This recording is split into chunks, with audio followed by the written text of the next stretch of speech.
We're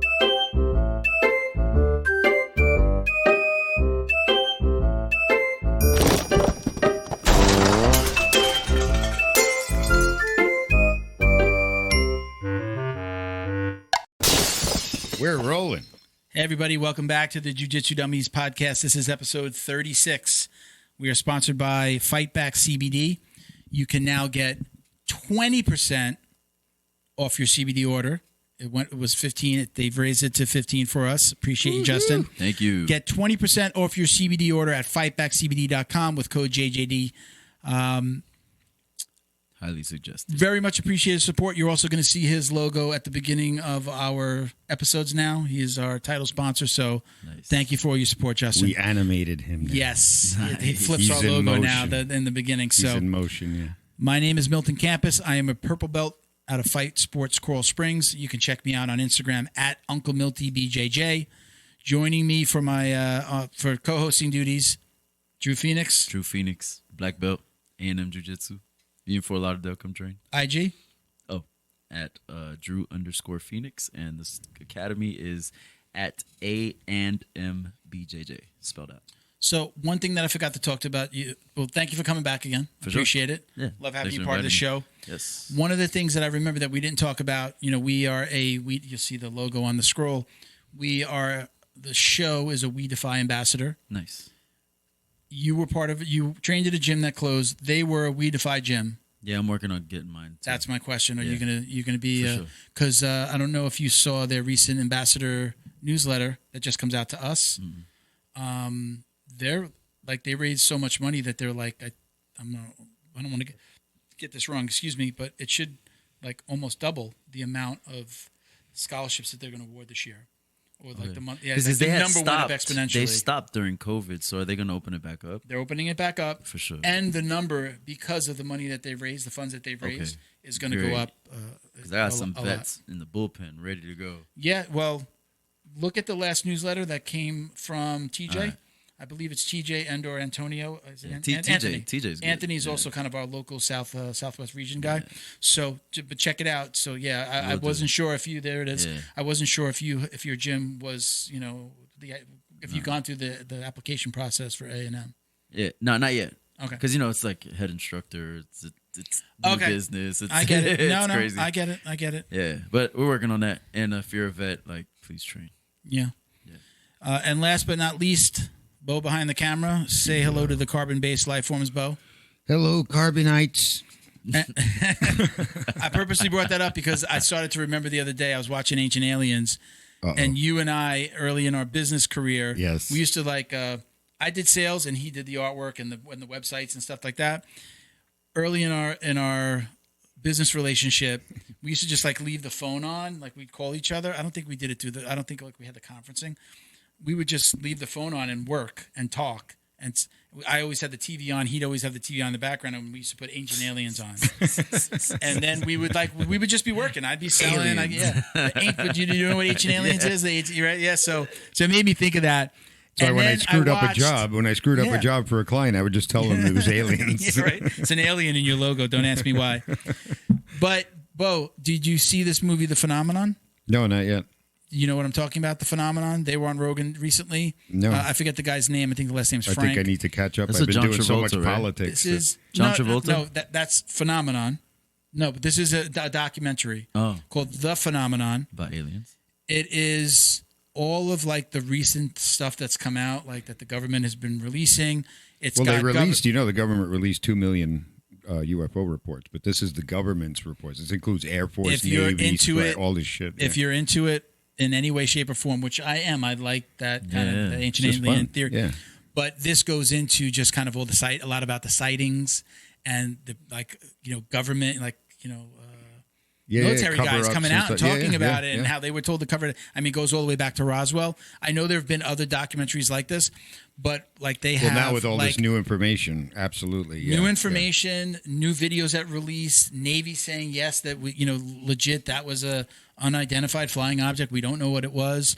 Details about how ships are coming out of the water. It was crazy. Now they call them unidentified aerial phenomenon. Is it ATIP or something UAPs, now it's called? UAP. They're always changing names of shit. It is probably the best. And well, Pluto's not a planet anymore, so supposedly those movies and documentaries typically have this kind of like, oh, really? Come on, kind of feel to it. Like, well, because you get really the conspiracy that guy thing. Talking, kinda, yeah. We're so used to hearing conspiracy theory that now everything we hear is like, oh, that's a conspiracy theory. You've got legitimate people that are recently either left or still in government being interviewed. Great movie. I just finished it last night. Great movie. I got it on Prime. On Prime. Oh, on Prime. I know it's on iTunes. I paid for it on Prime. Oh. I don't know why right? it was like $1.99 on Prime, but I couldn't get it through the TV, so I had to. It was like $3.99 through. Like I had to do it in the app, and then I could see it on the TV. I don't know why it's been doing that to me. It was. I'm a big fan of that kind of that kind of genre, that kind of doc. So it was well worth it. So I love aliens. So all right. So listen, joining us in a few, we're gonna have Jason on from Jiu-Jitsu 50. They're he is running an IG. They're a training and apparel company. You can also visit them at jiu-jitsu50.com. It's a company that promotes the jiu-jitsu lifestyle for police officers, not only the training, but then they also have apparel and things like that. But we'll be able to get into some of the things that they're doing, but I think it's really cool. Check them out. You can check them out at Jiu-Jitsu 5. You'll spell out 5, FIVE _O. So at Jiu-Jitsu 50.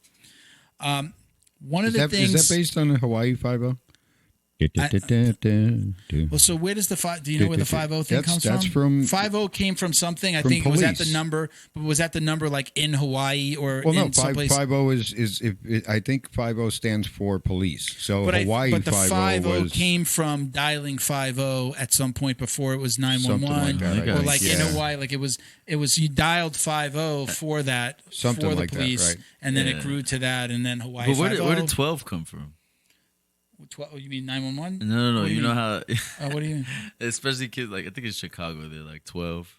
Like they call police 12. I don't know. Is it like now? Can you do like hashtag or like star? Well, that might be from like the codes 1112. It's like is it a emergency or a 1012? I'm sorry, 1012. Like a 1053 is an accident, right? I think that's in New York police. I think it's here too. A 1053. 1020 would be like you're going to have food, so 1012, whatever that might mean. All right. We got to find out about that. Yeah. All right. The tyrants are coming. So, my dad was a cop, so I love talking about the subject. I love talking about, jiu-jitsu and martial arts for law enforcement. I think it's really important. So I think it's a really cool subject. So he'll be on with us in just a little bit. One of the things that I really wanted to talk about was this. I'm not going to use his last name, but this kid Isaiah that posted that it's kind of his experience tapping a purple belt. Go ahead. Yeah. I mean, I know you want to jump in and go. Yeah, no, I saw like as soon as he posted it on the BJJ Fanatics group, I saw it, and the first thing that go in my mind is look at this dumbass white belt, right? Okay, but. The only thing I wanted to say to him was like, look, bro, like I understand that you're new to jiu-jitsu and you don't really understand the etiquette, but you don't roll and tell. Yeah. Right? But I saw that First rule of Fight Club. Yeah. And then I seen people lighting him up in the comments. So I thought that's where it stopped, right? I completely forget about it. And then I see meme after meme after meme. Micro adjustments. Sneaky back take like. Yeah. And now it's just gotten to the point where like they just beat the dead horse on that. Like, good. He's a dumbass. He's a white belt. But okay, so there's a couple things I liked that happened from this situation, right? First of all, his coach came out in support of him. I saw the video. I saw it yesterday. And so did Tom DeBlas, I believe it was. So he mentioned him as well. He commented, yeah. But most importantly was the coach because I'm not going to mention the name, but I've seen a particular coach that anytime something happened with his students, he would make a social media comment not in support of his students. I think I know what you're talking about. Yeah. And I as a coach, I would never. I would have came out like New York Isaiah's City? coach. New York? No, he's not. Okay. Right. All right. I don't believe in doing that, right? It's just like a Marine Corps thing, right? I'm a sergeant. If one of my dumbass privates or PFCs does something stupid, I'm gonna go to bat for him first, and then I'm gonna be like, "You're a dumbass. Like, you need to fix yourself." Well, and both of those situations, I think, is like I grew up. Nothing crazy went on in my house, but my parents used to say, "What happens in this house stays in this house." Yeah. Nobody needs to know how much money we make. Nobody needs to know that when we're buying something, a car, or putting in a pool, whatever. They don't need to know. Yeah. What happens in this house stays in this house.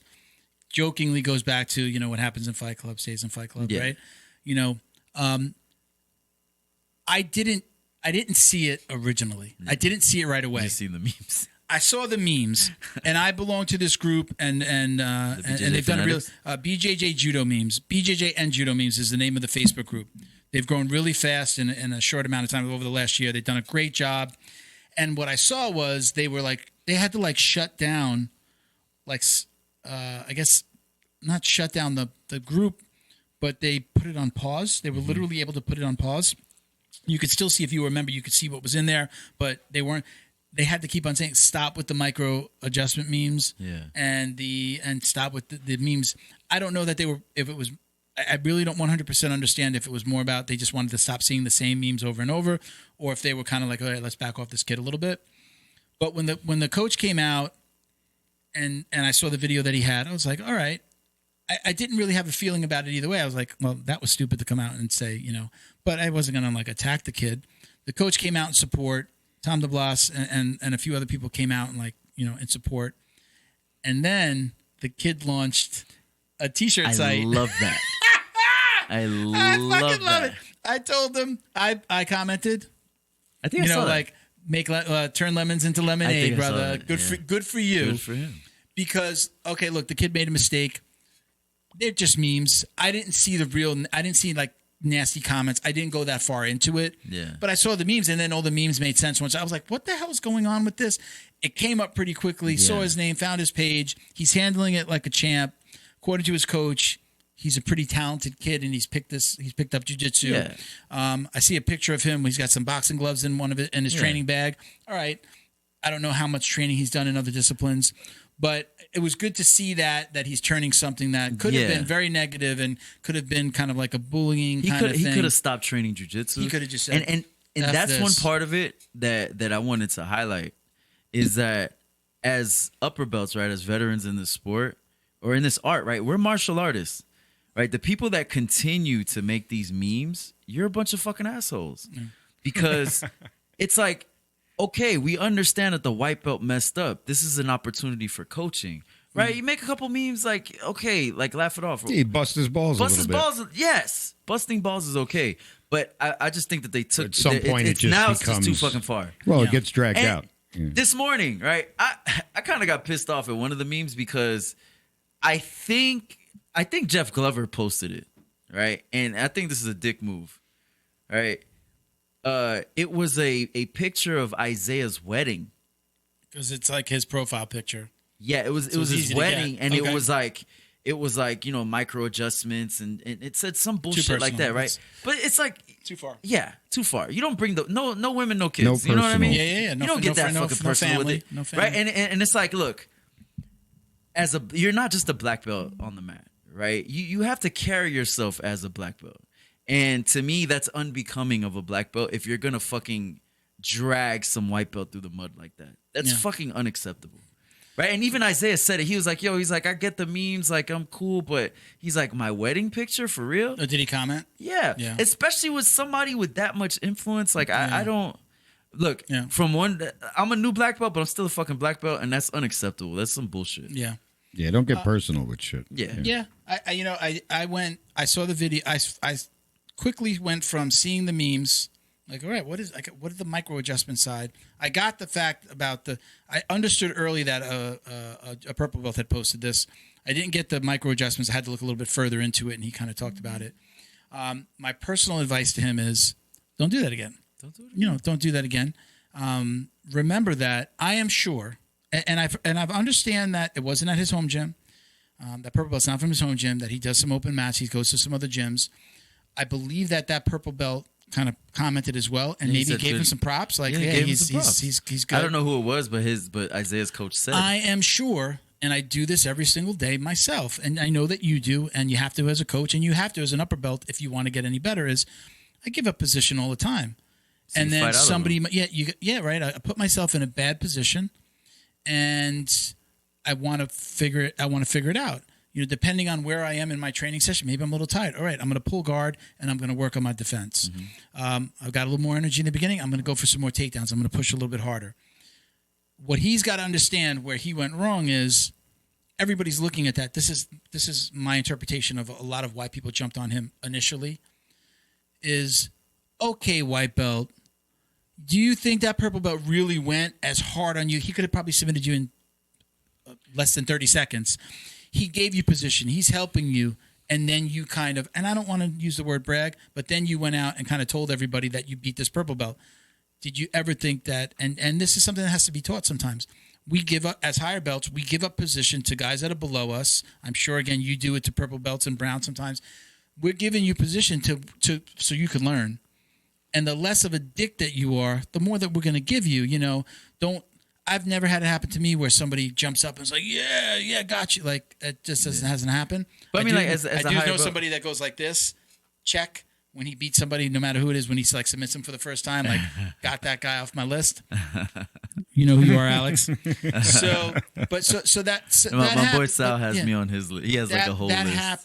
That happens. I just don't think that he understood, and sometimes this is something that etiquette. This is part of etiquette of jiu-jitsu, like trimming your fingernails. Also, if you're not told not to talk about it, you may not realize it. It's not just a given, like, maybe I shouldn't talk about this.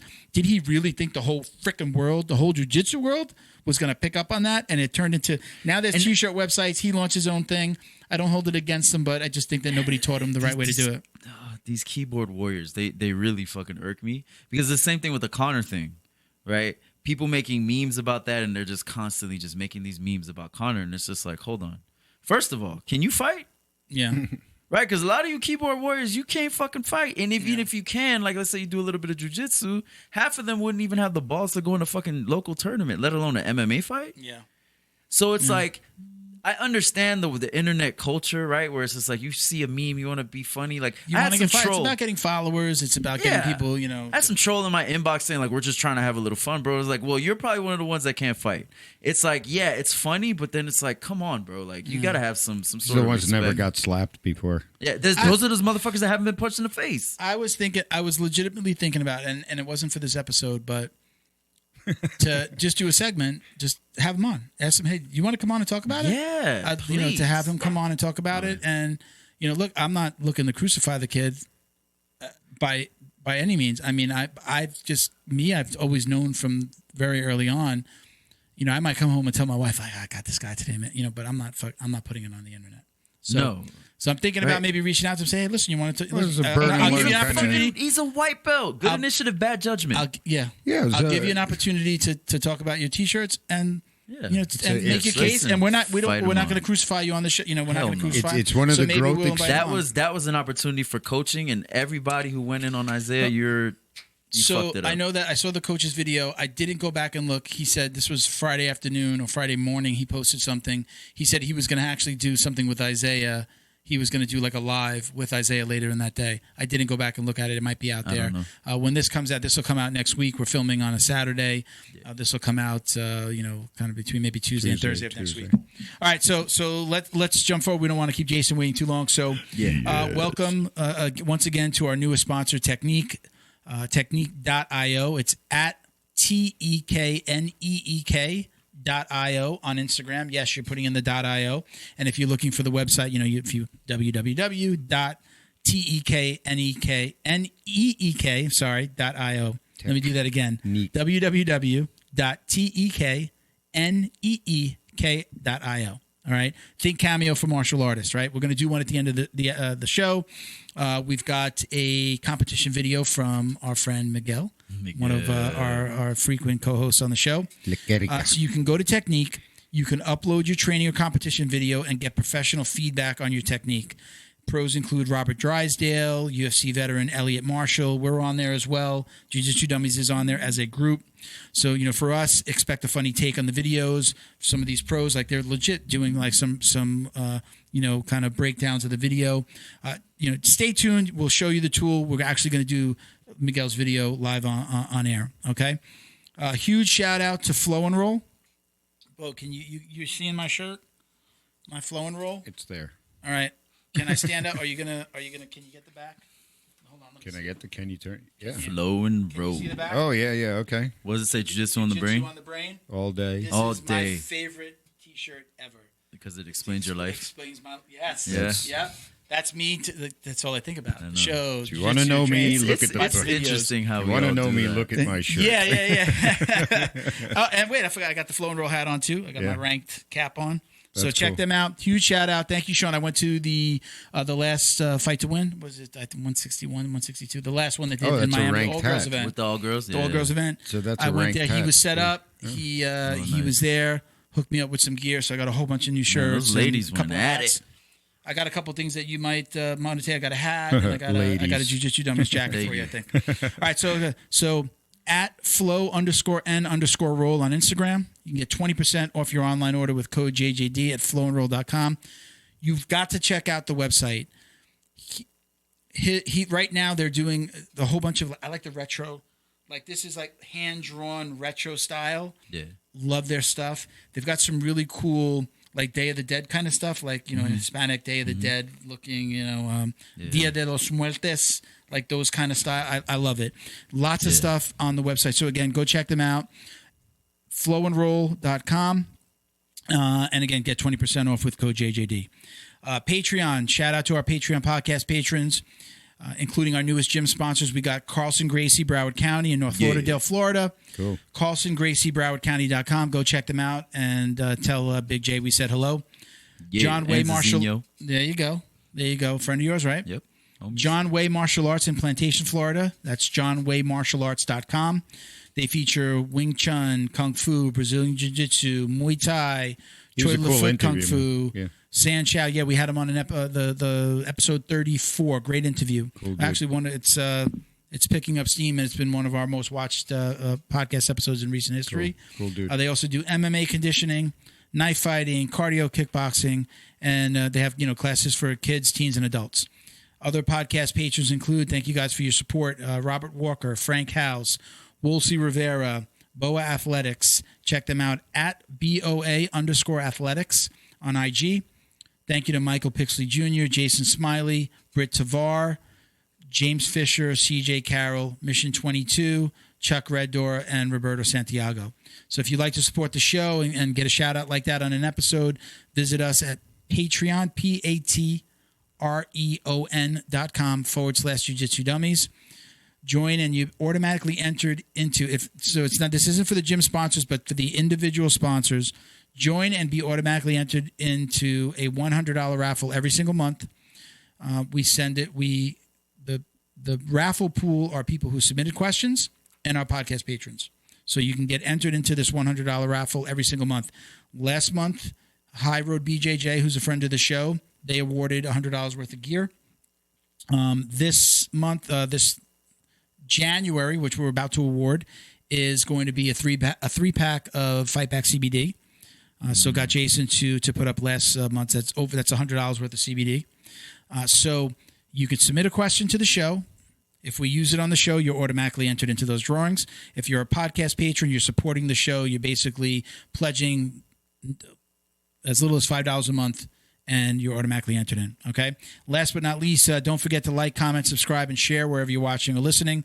If you're watching us on YouTube, don't forget to click the little bell. Ding!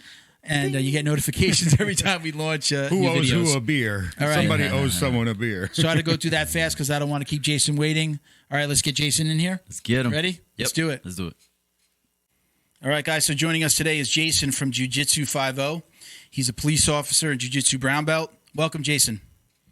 Thank you. Yeah, thanks for having me on. I appreciate it. I'm looking forward to it. Awesome. We appreciate you being here. Yes, we do. I always apologize because we're running a little late, so I might as well just throw that in now. So we'll just get that out of the way. It's part of the intro now. So yes, it's a permanent part of the intro, like a sponsor. So I've been following your videos for a long time. I should probably say, I always like to preface it. Look, my dad was a cop in New York City. He was a New York City transit police officer before the departments merged and it all became NYPD. So always, wanted to be a cop when I was a kid. I wanted to be like my dad. So always got a special place in my heart. And for this conversation that, especially once I found jiu-jitsu in my 40s, and with what's going on in the world, I love having these conversations. So again, thank you for being here. Definitely want to get kind of, the police officer side of not only what's been going on in this country recently without getting political, but, and how jiu-jitsu can help. So, let's go back though and start with how you got your start in martial arts. Yeah, so for me, I was always athletic. Like I played sports in high school. I was a football player and baseball player. And then after high school, I went off to college. I'm kind of on the smaller side, so football was out for me. Okay. And from a college standpoint. But really, like as you guys know, after you graduate college, when you become an adult, there's not a whole lot to do for like team sports, and so I became a cop, and I could talk to you guys about that, how that whole thing happened. But, once I became a cop, I kind of had to have an honest conversation with myself and realize like, I didn't know how to fight. And I was kind of big into like lifting weights and stuff at the time, but deep down I knew no matter how strong I got, I can only get so big and strong. And there's always going to be somebody out there that is bigger and stronger than me. Right. So yeah. I knew I needed to learn how to grapple for my job. And so at the time where I was living, I just Googled jiu-jitsu gyms near me. And I happened to find an Alliance gym that was really close. I stopped in and talked to the owner, and there was like a ton of cops training there. So let me jump in and stop you. Let me interrupt you for a second. Did you know to go straight to jiu-jitsu? Was it suggested to you? Oh, were you just, did you understand the kind of the ground style of jiu-jitsu and that was just the right thing? Yep. Yeah, that's a great question. So I knew just from, I was only a cop for about a year at the time when I started, but I knew just from that year of experience that I needed something that was going to allow me or teach me how to control other people, right? And I knew that grappling was really where it was at and we can talk more about traditional police defensive tactics for sure. Oh, but we're going to. There was 2 hours of it that you guys trained. I knew there was a lot of like Hollywood style stuff out there. But I knew jiu-jitsu was really the one martial art that was more realistic to our job. And so that's ultimately what I was seeking out. And then, when I found my gym, it just happened to be like a super cop friendly gym. And there was a ton of other cops from other agencies already training there. The owner of the gym was like I still train under him, Damien, super pro police, always supported us and everything. And I kind of fit right in the culture and everything. And I've been training there ever since. So this is my almost 11th year now that I've been training with him. Okay. Nice. So now how was Jiu-Jitsu 5.0 born? When did that come as far as, your journey, maybe as it relates to your belt journey? What color were you when this started, or how many years were you in? So the business itself is only about a year and a half old. I established the LLC and really started going with it about a year and a half ago. But prior to that, when I was like a blue or purple belt, I can't remember, I started like a weekly grappling club at my police department. Okay. And I called it Jiu-Jitsu 5.0. And I just invited guys to come once a week. Great freaking name, by the way. Yeah, I mean, how perfect. I can't believe that wasn't taken. Yeah, and what's funny about that, when I thought about it, I actually thought it was a stupid name. No, it's fucking perfect, man. It's like, Yeah, I talked to my wife about it, and she's in branding and marketing, and she's like, no, the name is perfect. You got to stick with that. Yeah. So, I called this grappling club Jiu-Jitsu 5.0, and that's kind of how the name started. And then I knew I wanted to do something more with it. I'm a combative tactics instructor for my agency, so I teach our in-service training and everything. And I really like teaching. I love coaching. It's always been something I've been really passionate about. And it just sort of started to grow from there. And then I've been learning a lot along the way too as to what Jiu-Jitsu 5.0 is and what I want it to be. But now I think I've dialed it in, and I know where I want to go with it, and I'm on my way there. So It's been great. All right, so let me ask you, from before you started training and to now, how has your mindset changed as far as how you work, in dealing with high stress situations? That's a great question too. I've learned so much through jiu-jitsu over the years. It wasn't something that happened right away, but as you guys probably know, the more you go and grind it out on the mats and train, it just has like all of these positive impacts on daily life. So not only at work, but I found just in general, I problem solve a little bit better than maybe I did before. I'm a lot more confident in my own abilities if it comes to going hands-on with somebody.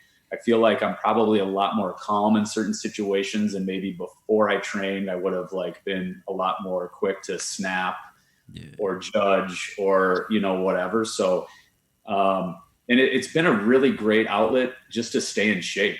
I talked about how when we were in high school, we played all these sports and it was fun and that kept us in shape. But when you become an adult, it's like your options seem like it's like running or lifting weights and sleeping. And I love the fact that you touched on staying calm and being able to problem solve. Because if you think about it, when we're on the mats, we're constantly solving problems. Like, okay, his arm is here, his body weight's here. You're fighting off pressure, but not only do you need to get it off, you also need to have an answer to it, right? Am I going a couple of steps down the road sometimes? Yeah, let me get an underhook. Let me leg pummel in there. All right, what am I trying to attack? Like, it's constantly problem solving. So I was in the military, so I was in the Marine Corps for 5 years, but I don't know like what it would be like to deal with like civilians on a daily basis, right? Having to use that style of control. So just to hear that, that's it's good. I wish that like more police officers will hear that and be motivated. Yeah, we're definitely going to get into that because that's a huge part of this conversation is your thoughts on police departments in general. I did want to comment though. You said something that I try to tell people, especially I get like a lot of moms at work or something that they're going to get little Johnny into jiu-jitsu. What you just described about feeling more confident, I call that's the quiet confidence that you feel. I know, I was a knucklehead even in my 30s, go out to the club, hey, get a little tough. We knew all my friends, my roommates were bartenders at these clubs in Fort Lauderdale and Miami, so, hey, I thought I knew who I know everybody here. Getting into little scraps here, getting into stupid shit. Anyway, once I started to learn jiu-jitsu, once I started to train with Kinney and, really start to learn how to, do boxing and Muay Thai, that completely stopped. I think I acted like that because you're trying to act tough. You want everybody to see that you're tough. But once you know that you're tough and you know this stuff, it just goes away. So, that I call it the quiet confidence of being in a room, knowing that you can handle yourself with just about anybody of any size in that room. So again, when people ask me, what should I, right. They do the hi-ya. Oh, I heard you do jiu-jitsu. Hi-ya, like, no, it's jiu-jitsu. Let me explain this to you. And I'm going to tell you why you should bring little Johnny here. Although I love all martial arts, this is why I believe that this should be the thing. But that quiet confidence is what you just described there. It's like, you could just, you're not feeling defensive. You're not worried about anybody else in the room because you just know that you can handle yourself. And that's a great thing for adults and kids, For sure. You ever heard Joe Rogan and Faraz Zahabi talking about it? No, that specifically? Yeah, because Faraz asked Joe if he's like, imagine if you've never lifted a weight, never trained a martial art a day in your life, how would you feel walking into a room? And he's like, insecure. And he's like, well, how do you feel now? And he talked about that confidence. Now, I like the quiet what is it? Silent confidence or quiet? It's the quiet confidence. Yeah, I like because I was that guy that walked into a room and I talk for a living. I'm a loud guy. I love to joke around. Now, put that together with somebody that's trying to walk in and make sure that everybody knows that they're tough. When you're really insecure about being tough, you're not tough. Yeah. That just went away once I started. It's that humility, that ego that we leave at the door. You really start leaving it at home. Once in your daily life. That's how I feel. I'm going on 7 years in. So, I try to preach that when people ask me, what martial arts should they do, or should they take little Johnny? But let's get back, Jason. So you started to talk a little bit about the importance of jiu-jitsu.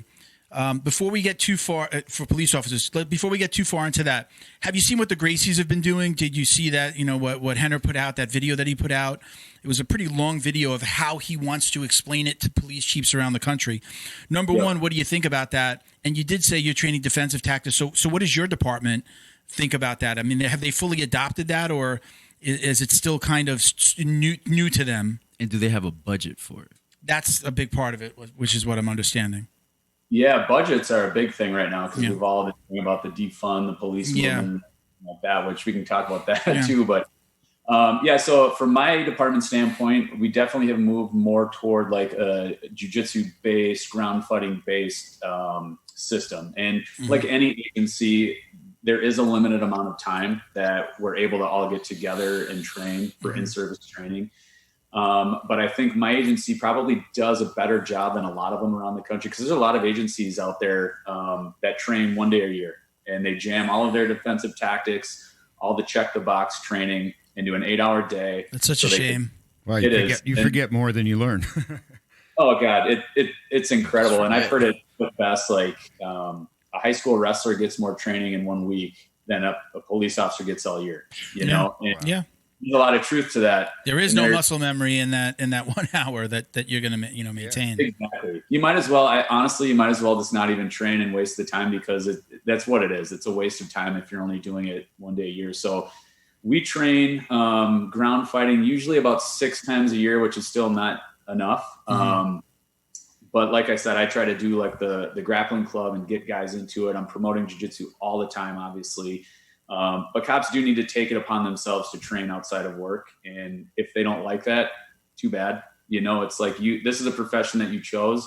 You owe it to yourself and the people that you're working for and your partners to keep everybody safe. And if the department's not going to give you the amount of training that you need, you can bitch and complain about that as much as you want, but that's not solving your problem. So you do have to go and do it, especially if you're an instructor. You know, I know there's a lot of instructors out there too that will go through like a 40-hour certification course, and then that's the extent of their training. What? So maybe they know how to teach a couple of techniques, but I'm a big proponent. If you're going to teach people how to do jiu-jitsu or anything, you need to kind of practice what you preach and live that lifestyle. So you said you train defensive tactics. Are you the guy training the other people those 6 days a year? Is that you? Are you part of a team? Tell us how that works. Yeah, it is. At my agency, it is a team. There's about 10 total instructors. So we're responsible for teaching kind of a lot of different things, not only ground fighting and handcuffing and everything, but also like taser. So I'm a taser instructor. Stupid batons. We have to keep the host and train with those. I could go on and on about how ridiculous those things are, but so there's a lot of things that we have to cover. Our team is responsible for teaching that. I'm a firearms instructor, so I also teach firearms. So you're still out there on the streets in between those things, or are you just training others? Are you running those training classes? Right now I'm in our training unit full time. This is my 4th year there. I worked patrol for 8 years. This is a 4-year assignment, so I'm in my last year in our training unit, and then they're probably going to kick me out back to the street. Oh wow! It's just part of the process to rotate other people in? Yep, it's a good way to get people, give them a break from patrol, just because there are a lot of stresses and stuff that come with that job. And it's a flex schedule, so it's kind of nice to be able to not have to work nights, weekends, holidays, missing kids' birthday parties, and all that kind of stuff. So it's been really. And I think it's been a natural fit for me. Like I said, I really enjoy training. I like to teach. And so it's been a good spot for me. But yeah, it's so we kind of teach. We used to teach a lot of like the ridiculous defensive tactics stuff before I came on board and kind of introduced jiu-jitsu, because I was a blue belt at the time when I got selected as one of our instructors. Now I'm one of our lead instructors, and I'm the only one out of our group that trains on his own time, at least in ground fighting and that. So I'm trying to get more people involved. Now, obviously they learn from me. Like I teach my guys and gals a lot of that stuff, so they can then go on and teach it to our department for in-service training. But it's a constant struggle getting cops to train. And I was going to say, have you had, so you're saying you don't have any of your coworkers that train with you or in jiu-jitsu at all outside of those 6 days a year? So yeah, pre-COVID, we had some people that would come to my weekly grappling class that wanted to learn, and that was a lot of fun. But then COVID kind of shut that thing down. Okay. And I haven't really been able to get it going yet. Hopefully soon. Yeah. But yeah, I think out of our department, which is like 106 total sworn staff, I think I'm the only one that trains jiu-jitsu, which is ridiculous. Wow. So that's a shame. It is. So just from your opinion, right? Because I'm sure you don't have like a solid answer. I don't know if anybody has an answer, but why do you think it's like that? Like why? Like okay, from my military experience, right? Training is continuous. We're training, and then every once in a while we get a deployment. We go out there and we actually have to do our job, and then we come back and it's training. Why is it the reverse with police? You know, why is there not an emphasis on like training is continuous and not? I kind of feel like it's the money, right? We said budget before, because if there was a budget there for it to take you guys off the street for an extended amount of time, or even 1 day a week, 2 days a week, you know, if they're here, who's out there? You know, that means you got to hire more trainers like Jason. You've got I'm guessing here. You're on the inside looking out. I'm on the outside looking in. So, but I'm thinking it's a money thing. I got it right, yeah. But okay, so it's a money thing. Well, is it, Jason? Is it a budget thing? That definitely plays into it. I think money, it definitely plays into it. I think it's used more as an excuse than it is an actual preventative thing from getting them to train on their own. Mm-hmm. There's a lot of things going on. Time is a big one, right? Because we work 12-hour shifts typically. And so you are freaking exhausted at the end of your work week. And the days that you work, it's a 12-hour shift, but you get there usually a half hour early. Oftentimes you got to stay late. So your day is pretty much shot. Like, is it like a 4 on 3 off kind of thing? Usually when it's 12 hours, 4 on 3 off. Yeah, we do a 4 on 4 off. Oh, okay. When I was working patrol, if I knew I couldn't make it on my days that I work, so I would just make sure to train on all my off days. Mm-hmm. So time is a big one. Money's a big one. Ego, obviously, probably similar to military. Like a lot of cops, especially guys, are sort of like the alpha males, right? And we don't want to be shown that we're not as tough as we thought we were. And if I go on the mats, subconsciously, I probably know like those guys are going to kick my ass, and I'm not going to be able to accept that, right? I'm not going to be able to go home and ego. Live with that. What we just said before, ego. Yeah. I thought I was tough until I started to learn how to fight and go, wow, I didn't know what I didn't know. Yeah. I have another philosophy on it that isn't talked about as much as those other 3 factors. And that is, let's hear this. Defensive tactics training has notoriously been complete horseshit for like, it's the dawn of policing, right? Defensive tactics. We're so happy to hear that. We're so happy to hear that it's that bad. It sucks. Cops know it sucks. They're forced to go to it, right? And I think because, like you mentioned, how your family thinks jiu-jitsu is like karate, right? And they start making the karate hands. A lot of cops that don't fully understand what jiu-jitsu is, they look at it as more defensive tactics training. And because defensive tactics training has traditionally sucked in their mind, and I don't blame them, like, why would I go spend my own time, my free time, which I don't have much of, and my own money to learn more shitty defensive tactics for a job that, they're already providing me with that during our in-service training or whatever. So I think the understanding of what it is would help out a lot, and being more educated about what jiu-jitsu is. And not only like I think we have to stop focusing too on just like the self-defense aspect of it and start focusing on all of those other benefits that we talked about earlier, right? Like the self-confidence, the physical fitness, the mental well-being, the fact that you get to hang out with people that aren't cops. That's a huge thing too. Yeah, that's community. Yeah. Because there's nothing worse than being a cop and like getting off of work and being done with work and hanging out with other cops that all you talk about is what happened at work and the foot chase that you got in, and like we do in jiu-jitsu. Yeah. War stories. Yeah, because jiu-jitsu, like that therapeutic aspect of it, like, when everybody's tired and you're just leaning against the mats and you're just like just getting it all out, right? That's your therapy session. Yeah, that's another thing, right? Because it's like we go to war and we come back, and there's very little emphasis on like our mental health. I think it's getting better now, but it's a very little emphasis on it. And essentially, you guys are like what we experience in war in the urban environment. It's very similar to what you experience on the street. Doing it every day. Yeah. For on 20 years in some cases, right? Yeah. Until you retire. So it's like, jiu-jitsu, that mental health aspect is important too, where you could just get it out. Yeah. It's huge. Well, and like you mentioned, sitting along the wall after you're just like completely drained and you've done like an hour and a half of hard training, that's honestly become one of my favorite parts of jiu-jitsu, is like training hard and sitting on the wall and just bullshitting with everybody after. It's great. You know? That's, when I met Drew, I'm sorry to interrupt. When I met Drew, our coach, you guys were part of an organization. I don't remember the name of the organization. You guys were both part of that kind of PTSD organization that mother had started. What's the name of it? Lift to Tell. So I know that a lot of those guys, my coach would have those guys come in from the group, and he would give them a gi, train for free. I think everything was free for them. And sometimes we'd be stretching and getting ready for a class, and we wind up being in a circle. And now I was never in the military, but here I am hearing these stories. We'd wind up being in a circle 2 hours. We didn't train any jiu-jitsu.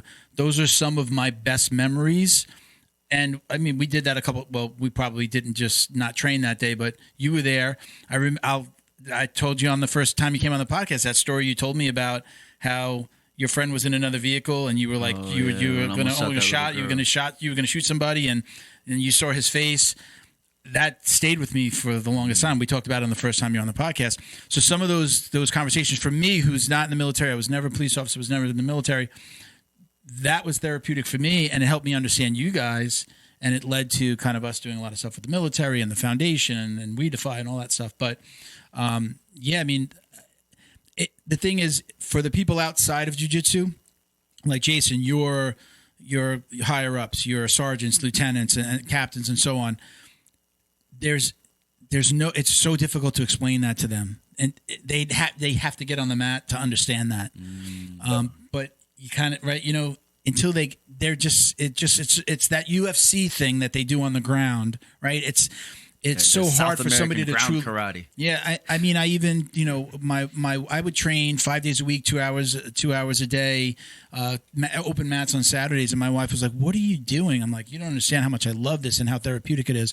She never really understood until she started doing kickboxing, and now she understands that being that addiction, and that she's like, she walks around here now. She's like, I've got to punch something. And she's like, "Will you hold the mitts for me?" Or she's like, she hurt her foot, so she's been like desperate to go. But now she understands that. But she had to understand that by getting in and doing it. She never understood it from me explaining. You don't understand what this is for me. It's exercise. It's mental release.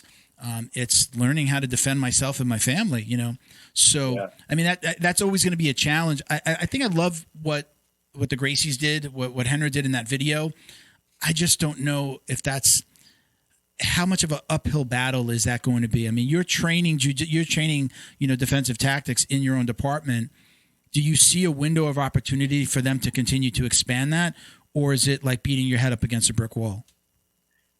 Yeah, a lot of times I feel like it's this impossible challenge that like we can talk to death, but until we actually get guys to come and try a class, it does seem like it can be impossible. Like I said, I really like the fact though that those guys are huge advocates for us because they're not cops, obviously, but they've always been very pro-police, and they've always been probably one of the most proactive groups in promoting jiu-jitsu for law enforcement, So I've really appreciated the fact that they're taking it. I know sometimes they get shit from cops like, "Oh, that would never work." And cops like to bitch about. Let me show you. we are absolutely the worst when it comes to like change and trying new things. Like we just like to complain about everything, and everything is bullshit. And that's a cultural thing. Yeah. Well, I mean, the only people that like change are wet babies. You know what I mean? That's it. The best way I've heard it is cops hate two things: change and the way things are. And it's so true. It's so true. I think.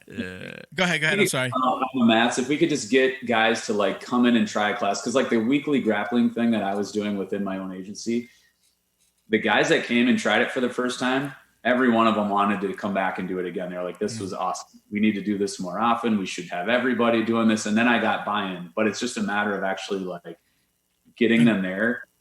And offering free training is great, but again, if they don't know what it is and understand it, they're not really going to care. And so I've seen some of those incentives out there, and I really like the fact that people are trying to do it. But those things in and of themselves are probably not going to get people into the gym. So it's a constant battle. One thing I'm trying to do right now, like I have an app that's going to be coming out here this month. I'm trying to take the training to the departments because I understand that there are time constraints, monetary constraints, and those are big things. So what I've tried to do is find a way like, okay, how can I teach jiu-jitsu to the masses for people that maybe don't have access to a gym, don't have the money to be able to afford the gym, but they have a partner at work and they want to train something after work or on their lunch break or whatever. They'll be able to pull up my app, find whatever techniques they want, nutrition plans, solo drills. If they don't have a partner, want to work on stuff at home, I'm going to kind of have all of that stuff in the app that will be available to them at the push of a button. So let's tell everybody, which we didn't do. If you go check out on Instagram. Now I found your YouTube this week while I was doing a little research. The YouTube looks like maybe you haven't been uploading there recently, or are you active there still? I could just see the difference in the kind of where you have your mats and the background. So I looked at it and then I saw the I've been watching your Instagram for a while. First of all, let's just say on Instagram at Jiu-Jitsu5, spell out 5 _O. That's where you can find Jason. I don't know if you guys have taken a look at it, but I think that the videos that he's putting there are amazing. These are things that I want to learn. I'm in a school where we kind of teach a little bit more of tournament style jiu-jitsu, so I love picking up those tips from, places like your Instagram and, just do a YouTube search, but go ahead and tell us, are you doing anything with the YouTube? And then we can get back into kind of the app side. Tell us a little bit more about the app as well. Yeah. So I haven't really been updating my YouTube channel because a lot of my video content, I'm kind of moving toward my app. Okay. Makes sense. All right, good. So I'll probably leave the YouTube channel up because I think there's videos there that guys find value in. And I want to be able to have them have access to it, but I probably won't update that much anymore. A lot of the videos, like you said, I started that channel when I first got going just as a place to kind of hold all my content.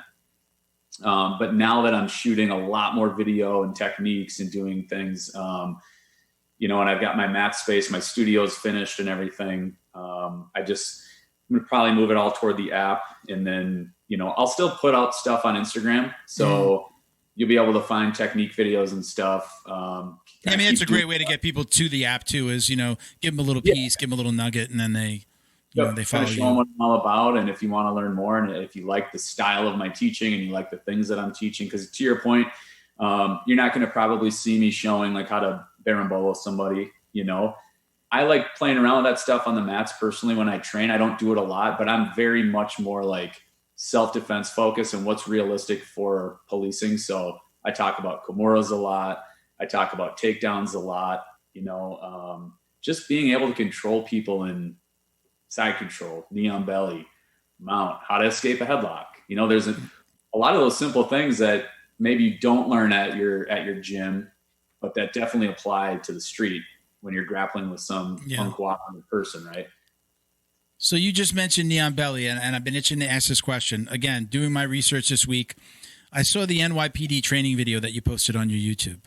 Sorry that you had to watch. Yeah, it was pretty disturbing from somebody that knows jiu-jitsu. Listen, I'm just a purple belt, but I think I've been doing this long enough, and I can say that was probably one of the most ridiculous videos that I've ever seen. I didn't share it with you guys, so Drew might not know what I'm talking about, but it was the prohibited actions, like no knee on back, no knee on belly, knee on chest. Knee on back's not a position, but knee on the belly? I think they said, I think it was, let me correct myself, and Jason, you probably know the video better than me. They really kind of indicated no knee on chest or knee on like the upper back, right? I'm not sure that they actually said no knee on belly, but they basically said, we're going to take away all of the advantages that you could possibly have in this situation. And it's like, literally, like it felt like, don't put any weight on the suspect, the perp. You can only handle them in this very specific way.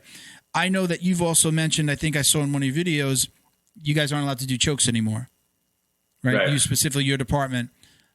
Again, let's start with the NYPD video. The most ridiculous thing I've ever seen. I think I could see that you already agree with me. Oh, 100%. And I talked to some other people about this video on some other podcasts, and I felt really bad for the two guys because I think one of the guys in the video, not the guy that's doing all the talking, but the guy who's kind of playing the suspect, I believe he's also Jiu-Jitsu purple belt. Yeah, and you can tell like by his if you look at his cauliflowered ears that he probably has been training for a while, and you could just tell by the look on his face like he's like, God damn it, why do I have to do this video? Yeah, I got to go back and look at that. I didn't notice that. It is ridiculous, and basically they don't call it knee on belly, but the way that they show it in the video is like basically it's knee on belly, and if you're caught doing it, it's like a misdemeanor crime for the officer. Yeah. And so that was the most disturbing part of the video is that they're actually saying, you've committed a crime and you'll be arrested if you do this. Yeah, you basically can't put any pressure on someone's upper torso like at all. Neck or chest, right? Let's include the neck with chokes, right? I mean, no choking, nothing on the chest, on the front or back, right? You can't put it on anything on the upper back. No knee to control. Even like you can't even go in mount. You can't no pressure on them at all, right? No full mount. And anybody in our profession who's tried to arrest someone who's not cooperating, is resisting, understands how difficult it is just in general, right? Now take away their ability to put any pressure on the person's upper body. Like it's insane. It's not possible. And these laws are being made without doing any research. They're being made by people who have never been in a fight. They have no clue. They have no clue what's really needed. Politics, and it's making us and our job less safe. It's making it less safe for the suspects that are involved because now, well, I had all of these great tools through jiu-jitsu to safely and effectively control you without hurting you. Now you've taken those away from me, but you still want me to make that arrest. So what are my options? And we're seeing it right now all over the internet. Beating people into submission, basically, like strikes, elbows, kicks, all of that stuff. And it's like, most of the time, all that shit's unnecessary. If you train jiu-jitsu and you know how to control somebody, it's that simple. But yeah, unfortunately, you have these all these politics that are starting to get involved, and it's really it's frustrating and it's challenging for us. They need spears now. Yeah, spears. That's Bo. You just skewer them. That's I can't voice put from pressure beyond. on them, but I can't see him. I can pierce them though. It's like why they made the north-south elbow illegal in UFC just because whoever saw them breaking bricks with their elbows, they're like they can't do that. It's like you don't know how to fight and you're trying to impose these rules. But there's one. Did you see the video? It was a recent, maybe within the last couple of months. It was a Gracie breakdown of it, but it was a cop in Walmart who. Yeah. Have you said cop who's like hitting him with the baton? No. It was. Okay. It was. There's always a Walmart. There's a million Walmart cops videos. It was this. I think it was a girl that was like breaking shit in the Walmart. She took like a bat and she broke like the gaming part, right? And the police officer came cabinet. And took her down, and she even said, "I'm gonna grab your gun. I'm gonna grab your gun." And he did an arm bar. Yeah. And like that to me was like one of the most perfect perfect videos of showing like how police can benefit from jiu-jitsu, because he handled himself. He's talking very calm the whole time. He didn't freak out. He didn't use any of his non-lethal weapons. He didn't use anything. He just straight jiu-jitsu, and that was awesome. Yeah. Yep. Control the situation, control the person, even though they were completely out of control. No strikes were involved, no batons, no tasers, no pepper spray. It was great. And that's a really good example. And you see some of those, and it's almost like you kind of pull your hair out because you want admin and these lawmakers to watch these videos and say, what looks worse? Not only what looks worse on camera, but like what's more effective? And I don't know what the answer is. You can hog-tie their legs. You can hog-tie their ankles. You're telling somebody, go build this house, but hey, leave the hammer behind. I'm going to keep this screwdriver, and you can't have any of these nails here. So, but go ahead. Good luck. You're really taking so much away from them. So what is? I guess you kind of answered this, but what's the consensus amongst other officers? Is it, hey, if I had more time, I would do it. I see the value and I would do it. Or I think you kind of mentioned this before. Some guys just can't be told anything. They just won't. Is it, 60-40? Is it 50-50? Do you feel like you have enough people on your side that eventually, like, I think as people come up through the ranks, that's when, kind of change starts to happen. It has to kind of start somewhere. And as you guys are on the department longer, you guys will be making these decisions one day, or at least have the ear of the people, that are making these decisions. Yeah. What are your thoughts? Again, is it 50-50? Probably not 50-50, but I think you make a really good point about kind of people coming up through the ranks and how it has to start at a certain point. What I've noticed with like the younger generation of cops that are starting now, fitness is more of a lifestyle for them than it is for like some of the older guys that have been doing the job for a long time. And I think they're a lot more open-minded and willing to learn new things. So I think if you can start it at the academy level and kind of get them into it before they even start on the street or start as a cop, when they're still in training, introduce them to it, get them hooked on it. Like you said, your wife got hooked on kickboxing, right? I know this younger crowd will get addicted to jiu-jitsu, which is a good addiction, right? Yeah. And so you do it at the academy level. And then because you got cops that have been doing the job for 10, 15 years, a lot of those guys are never going to start doing it, right? They're just looking, I'm almost at retirement. That's what my mindset is on. I'm going to do as little as, hopefully I don't have to touch anybody, and I'm just going to coast through the rest of my career, right? But from the administrative perspective, you do have a lot of like that older generation of cops that have been in that role for a long time and is making all of the decisions. But then you might have guys like me. I've been on this is my 11th year, who, as those guys get phased out and the newer generation takes over these administrative roles and is making decisions, I think maybe you'll start to see a little bit more of a shift in how we train, what we teach, all that kind of stuff. So those 6 days a week, those 6 days a year that you mentioned before, I don't know if those are straight defensive tactics. Are there also physical fitness requirements as well? Because again, as a son of a police officer, I can't remember my father doing anything. He was in good shape. He took care of himself. But from a department perspective, I don't remember there being any physical fitness requirements. Once you get on the job and you get through the academy, I don't remember him ever going through anything. Are there any physical fitness requirements? Do you guys retest, or talk about that a little bit if you can? Yeah, so we have a physical fitness requirement, a test that you have to take before you get hired on with us. You have to pass that. If you don't pass that, then you can't move on in the process.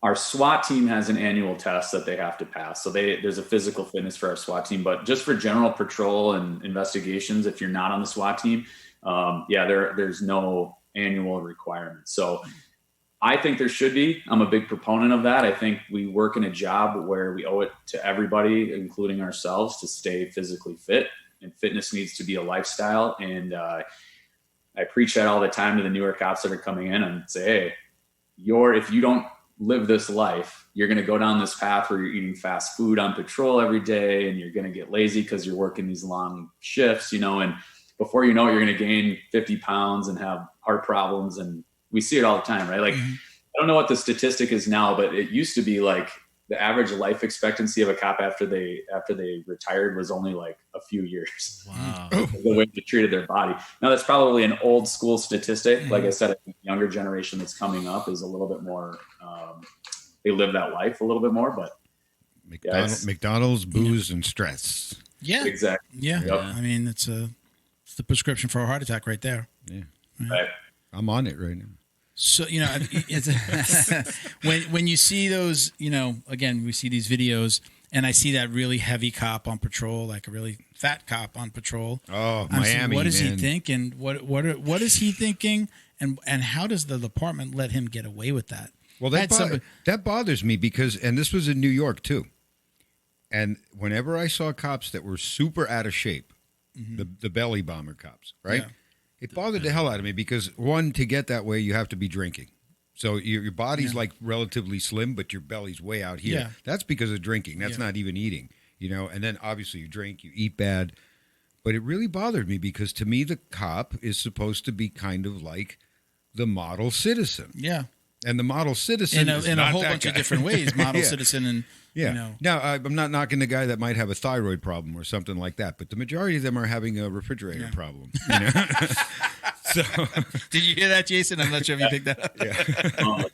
Yeah. So let me ask you this: have you ever been in a situation? I'm sure you're using your jiu-jitsu and making arrests. Have you ever been in a situation, personal or professional, where jiu-jitsu is like literally, maybe saved your life or really helped you in a situation that if you didn't know jiu-jitsu, it would have gone the other way? Yeah, and particularly when we used to be able to use neck restraints, that was like my go-to, because I'm not a big guy. I'm only 5'8", 170. So most of the people I deal with on the street are bigger and stronger than me, men, right? Like, so when we had neck restraints available to us, I can't count the number of times that I've had to use that to safely control somebody and get them in handcuffs without getting my ass kicked or having my partners get their ass kicked. And so that was a big thing for me. And yeah, a lot of different situations. You mentioned Walmart. I had an incident in the loss prevention office of Walmart where we told a guy he was under arrest. He was probably your size. And he was like, "No, fuck you. I'm not going to jail." Well, the space, I don't know if if you're familiar with the loss. Like a box. You're fighting in a phone booth, right? And so there's not a lot of options available to you. I used a neck restraint on him. The fight was over in about 10, 15 seconds. He went out, we put him in cuffs, we woke him back up. I gave him a bottle of water. Off we went, and we don't have those options available to us anymore because, again, politics and feelings got in the way and took that away from us. So, but jiu-jitsu in general, like Kimura arm locks, I use the Kimura a lot when we're going in to handcuff somebody. It's a very effective tool and a way to control somebody. If you use it to pin people up against walls or squads, if they're acting up while we're trying to get handcuffs on them. So yeah, I've used it a ton, and it's been huge, because before, like I said, if I didn't know that stuff and I was just relying on brute strength, I'd be like a lot of these videos that you see where the fight goes on for 5 minutes and everybody's exhausted and, and somebody's hurt. It's like, let's go have a beer now. So Drew's a new gym owner. Yes. Black belt in September. Yeah, black belt in September. He owns his own gym now.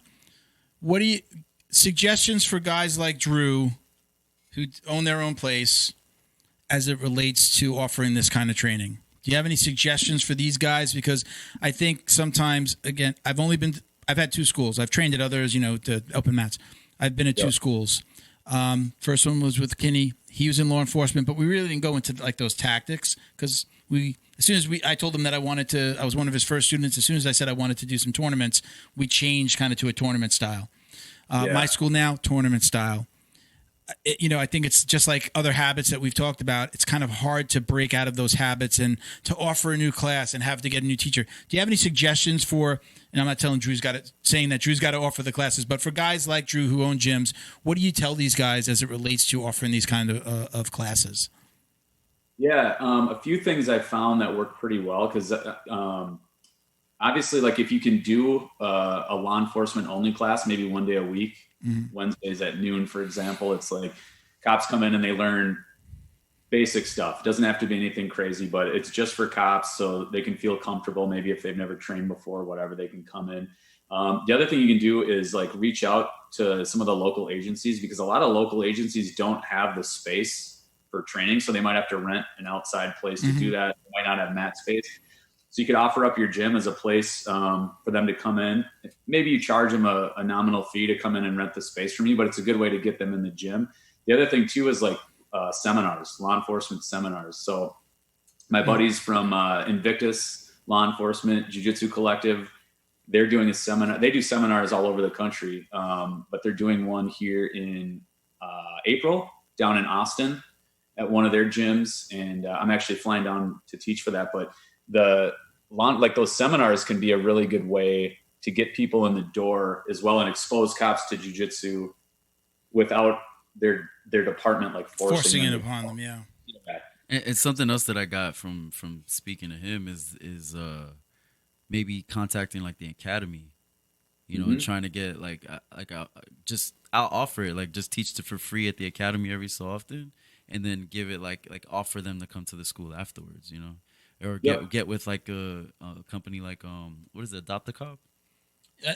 That's one organization. Yeah, one organization. Yeah, like Adopt a Cop. Mitch would be a great guy to reach out to as well, because I know he just started the Adopt a Cop program, and that's been going really well for him. I've talked to him online a few times about it and stuff, and he's doing a really great thing there. So, that would be awesome. You could, and if you put together like a law enforcement only class, you put it together, you send it to your state's post board, get it post approved, so cops can get post credit. For showing up, taking the class. What's that post credit? Is he saying? Yeah, so every state has a post board. It stands for Peace Officer Standards and Training. Oh. They're sort of the governing agency for all of police training for that state. So they have to approve what it is that we train if they're going to give us credit for it. Because we have to go like a certain number of training hours as police officers throughout the year. I understand. You could put something like that together. That could be a good thing for you. Mm-hmm. But yeah, lots of ways to get it. It's just a matter of getting cops in the door, getting them exposed to it, and then. In the marketing world, I always say nothing sells better than free. So at least in the beginning, it's to offer that as hey, free training. A lot of guys do that with military guys right now. Free gi, train for the year. Something like that. I mean, it's a way. And it's just like they're regular people too. We get a kid in the school, then the mom starts training. Then the dad starts, then all of a sudden we've got the whole family. We do a family open mat on Saturdays now because of that. People are coming with their kids and the kids are on one side, parents are on the other. So in the beginning, at least, like offering it for free, but then, there's going to be, they're going to buy gis and they're going to buy t-shirts and they're going to support and they're going to be talking about it, and you have other people in it just grows. For sure. So absolutely. And discounts too for like law enforcement and military. That's always for sure. Or first responders, First responders, yeah, for sure. So let's talk a little bit about do you know Freddie Trillo? Freddie from in Miami. I know friends of friends. Okay, he's definitely someone to speak to. I know he was on the show and we talked a little bit about jiu-jitsu for law enforcement. And the reason I bring his name up specifically because he talked about he found jiu-jitsu after getting his ass beat while he was on the job. As he said, he almost got killed. He almost got killed. And he talked a lot about gun retention. So I'm not sure. I haven't seen it. I haven't seen it in the videos that I've seen of yours, Jason. But do you also teach in that side of things? You're talking about gun retention and jiu-jitsu as it relates to gun retention. Yeah. Yep. I haven't put any videos out on it yet, but it's in the plan. Okay. I do want to do like a series on that, specifically using the Kimura as kind of a universal tool from a lot of different positions to get people out of your gun. But there are a lot of great courses and stuff out there specifically for that. And it is something that cops need to train and be aware of, because unfortunately we're sort of living in this time where people aren't afraid to grab your gun, and try to get it out of the holster. And if you've never experienced that, it can be obviously a very stressful thing. And if you have no training whatsoever, you're not going to have much to revert to. And that gun might come out. So yeah, definitely it's something cops should train. I don't think it needs to be the only focus. And I have a feeling sometimes with traditional police defensive tactics, they train for a lot of situations that might occur, but the probability of those things occurring are not that high. But they don't train enough in things that we do all the time, which is grabbing onto people, telling them they're under arrest and putting handcuffs on them, and then having that person pull away. And then the fight starts. That is probably the most common scenario that we deal with on a daily basis across the country. So yeah, but definitely train weapon retention. You have to know it, and you have to be comfortable with it. Okay. So we have a listener question, and I think you chimed on into this thread online, but JSuch85 commented when I put out a couple of posts for questions. Besides BJJ, do you agree that officers should take advantage of striking training? And he says, at our gym, we mix up strikes with our jiu-jitsu, but for those that don't, do you think they're not taking full advantage of training? Absolutely. Yeah. If you have the time and somebody even in your gym that understands striking, and I think it's super important to add that to the mix, because there's a lot of cops that have never been punched in the face before. And as you guys know, when you get punched in the face for the first time, that can be a very eye-opening experience, right? Or eye-closing, I guess. I mean, you could tell if somebody never been punched in the face. You know, they might be a little mouthy. The way they pull away, or the way they react. No, I mean like people like a little mouthy, brazen. Brazen. Yeah, they got. Okay. No, you never been punched in the face. Their balls are bigger than they actually are. Yeah, I gotcha. Objects. Yeah, I do think it's important. You know, well, like Mike Tyson said, everyone has a plan until they get punched in the mouth. Yeah. Hey, my dad raised me well then. In that case, that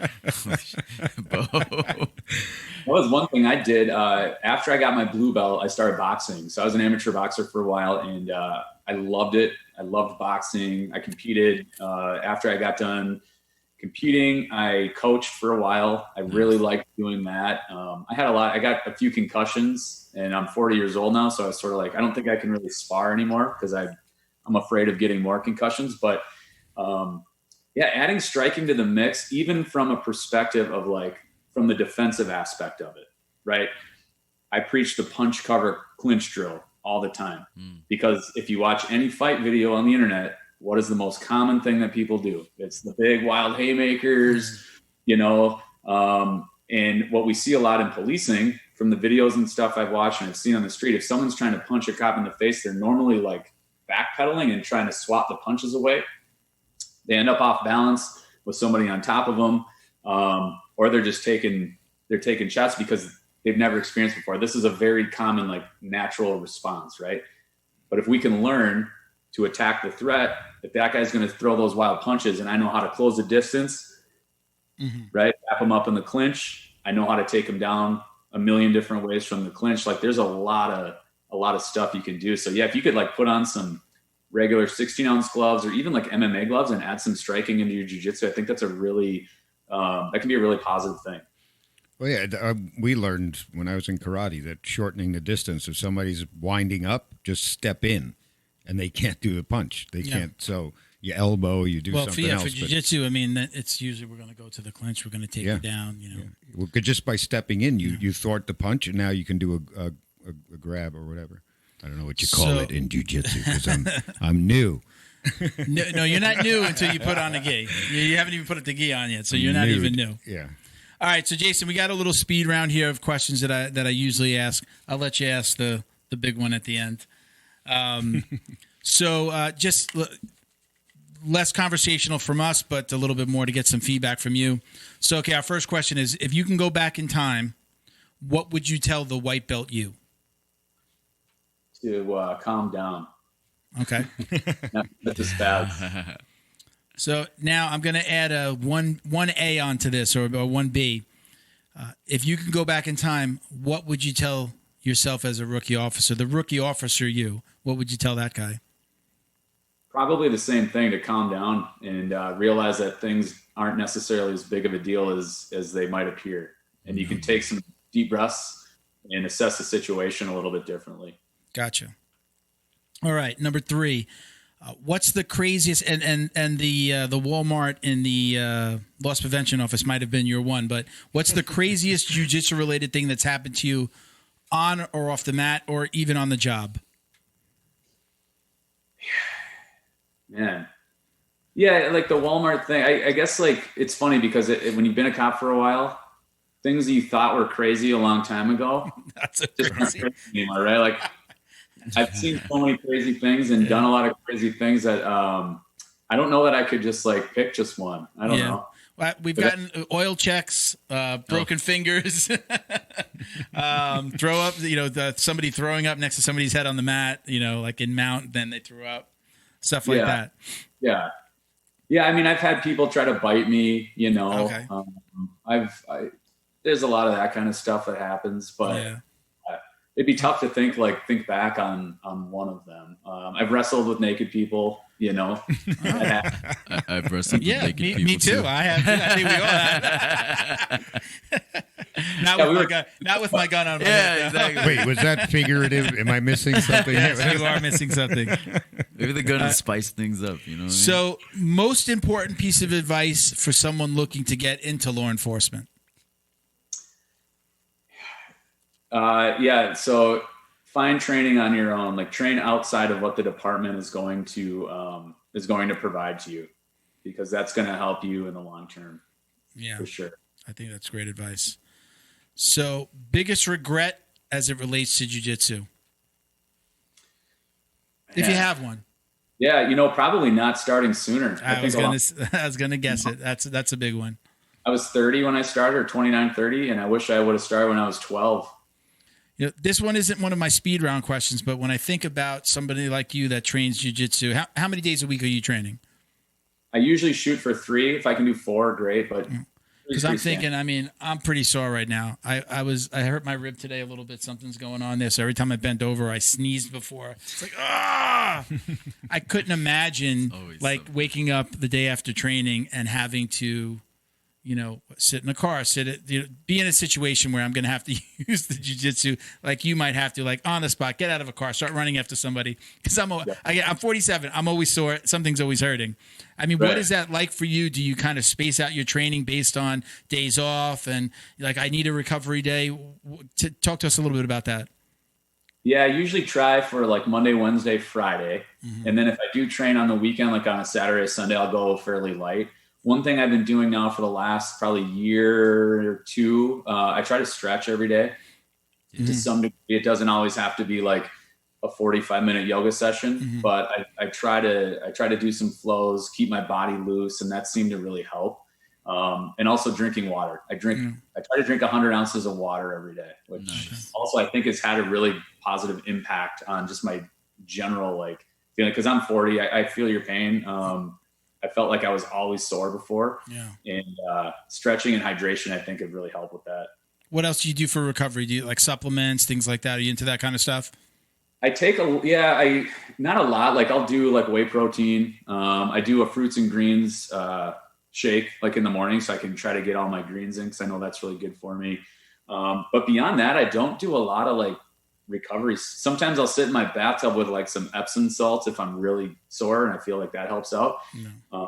But I haven't tried any like the cryotherapy or any of that crazy shit. I don't know. I've been doing and I know this isn't like the ice bath, but I take a cold shower after every training session now. And I feel I can tell the difference between when I do it and when I don't. Like today, I was really quick. I trained this morning, had to get ready for the podcast, was in and out of the shower, and I'm like super sore, probably a little bit more sore than normal.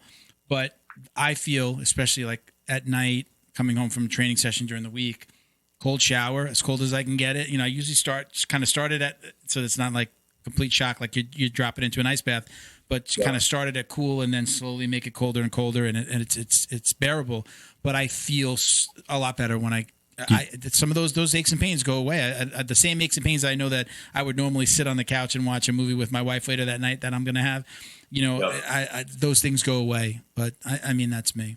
Do you still turtle when you go slowly, when you lower the temperature slowly? So turtle in our world anymore? Means something different. I'm not sure what it means. Oh, I know. Okay, I get the turtle. I know what it means in his world. All right. You want to lay the big one on him? Now, this is a very important question. I'm going to let Drew ask this one. Drum roll, please. This is super important now. Do you or do you not wash your belt? I do not wash my belt. Yes! Oh, no! Okay, that's all we have for you, folks. Friends. Take care, Jason. Me, him, and I are friends. Okay, now... Okay, so not going to say team no wash belt. No, well, we do. We either do hashtag team wash your belt or it's hashtag powers in the belt. Powers in the belt, baby. Why don't you wash your belt, Jason? You know what? It's not because of really any superstition. Because I will say this, there's a bunch of different companies that make it, but like Tide makes a spray that like kills bacteria and stuff. Okay. I will occasionally spray my belt with that stuff. Team spray your belt. Team spray your belt. That feels like belt washing to me. I don't know. Tide? No. Spray? Go ahead, Jason. Finish. Go ahead. I don't do it that often, and I don't put it in the washer and dryer ever. So I guess I don't know if there's a specific reason why I don't do that. It's just sort of like I throw my gi in, and the belt just like I just keep the belt separate. I don't know. Maybe subconsciously, I think it's got some like secret powers or something. Well, Drew says it's the powers in the belt. Drew says he's like, you're gonna wash away all of the. Honestly, it's just bullshit that they told me when I was a white belt that I just haven't got over. It's like I'm not watching. I don't think anybody ever. I heard about that, but I don't think again Kenny being excuse me, my current coach, don't wash your belt. You can't, old school. Like he's Brazilian, started training here in the U.S. once he came to the U.S., but he's just like anti-wash your belt. He's a police officer, right? He was a sheriff. I think he was a sheriff and in the jail. What do they call it? I'm sorry. A CO? Yeah, a corrections officer. I'm sorry. I believe, but the sheriff's department down here does both, right? But I think he was on the street and he was a corrections officer at a point. But yeah, he's anti-wash your belt. But I caught him because his wife says, she's our there's a husband-wife black belt team, Sophia and Felipe Amarante, throwing him out there. She has thrown his belt is so frayed and worn out. It's gray. It's one of those. It's like really gray. You can see the white underneath. Can't wait for mine to turn like that. She has thrown it in the wash. She told me, she's like, she's like, I picked it up. It was stunk so bad. She's like, I had to throw it in the wash. So I tell him she washed it. So you washed your belt. Okay, so that's the thing, right? Let's say you leave it. You know how you wrap it up in the gi? If you leave it in that and it starts smelling like the gi, then you have to. Yeah. All right. But I mean, I listen, I do, like I think I said this on the last show. I have two belts now. I had Flow and Roll, one of our sponsors, sent me a belt with my name embroidered. So I have both of those now. So I kind of wear one, switch it up. But I usually lay it out. Until recently, I was laying it out. Now, kind of because of COVID and just, I come in. I never did this. I'd always get at least two training sessions, get my gis, get them dirty, and then throw them in the wash together. Now I throw my gi in after every single training. If it's just one gi, I throw it in with my belt, usually wearing a rash guard underneath. Maybe I had a T-shirt on that I wore home from after that training, and I just throw everything in the wash now. That's just me. But I always, I always like let them dry, hung them to dry, and then wash them every couple of weeks, maybe once a week, couple of weeks, But I'm not a believer in I've lost my power. But I think when the game warden comes to your house and says they caught your belt trying to go into someone's house, when my belt goes to open that by itself, that's when I know that it's time to wash it. All right, Jason. Listen, we're going to give you a chance. Do you want to give any shout outs to I don't know if you have any sponsors or if you have any info on the app or where they can go. We usually give our guests a little time to give some shout outs, whether again it's sponsors or something you've got going on. The floor is yours. Yeah. So I do have my app coming out here. Hopefully, probably within the next couple of weeks.